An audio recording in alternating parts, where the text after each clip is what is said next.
গাছ পড়ে গেছে গা আমতলি ডাউনটাউনের সামনে, পুরা রোড ব্লক,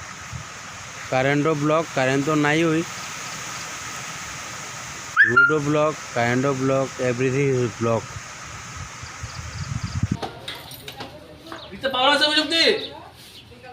পর্যন্ত তো এরকম অপ্রীতিকর ঘটনা আমরা কোনো কিছু পাইনি খবর, জাস্ট পেয়েছি যে কিছু গাছ ভেঙেছে যেগুলো রোডে এখন ব্লক আছে, তো সেগুলো নিয়ে আমরা চেষ্টা করছি আর কি। আপনারা এই যে দুর্যোগ মোকাবেলায় বিদ্যুৎ দপ্তরের তরফ থেকে বিশেষ করে অতিরিক্ত শ্রমিক নেওয়া হয়, সেই ব্যবস্থা কি আপনারা করেছেন বা শ্রমিক নিয়েছেন? হ্যাঁ, সেই ব্যবস্থা এখন হয়েছে আমাদের এখন 2-3 জন এক্সট্রা আমরা লেবার নিয়েছি গাছ কাটার জন্য, কারণ স্বাভাবিক আমাদের যে লাইনম্যান আছে সব দিকে দেওয়া পসিবল না। আমাদের এখন 2টো গাড়ি আছে আমাদের কাছে অ্যাভেলেবেল, বাট গাড়ি থাকা সত্ত্বেও প্রত্যেকটা মানুষ বাইক নিয়ে যেরকমভাবে সুবিধা হয়, 2-3টে টিম আছে এখন, যেরকম আমাদের গান্ধীগ্রামে কিছু টিম আছে, এখন টোটাল আমার কাছে 5টা টিম আছে। কিছু গেছে নোয়াগাঁওয়ের সাইডে, মানে কালীবাজার নোয়াগাঁওয়ের সাইডে গেছে,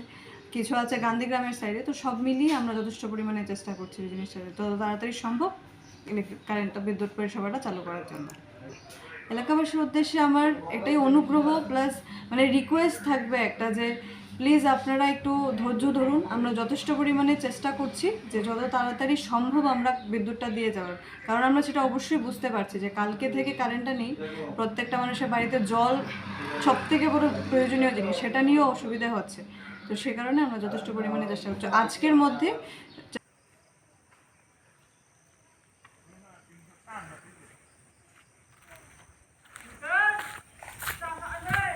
হ্যাঁ জোড়া লাগাইছেন নিরামে যাইব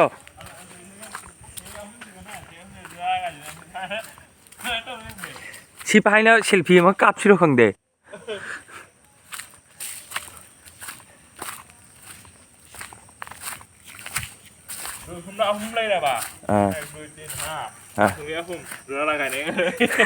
গুণাল পুরো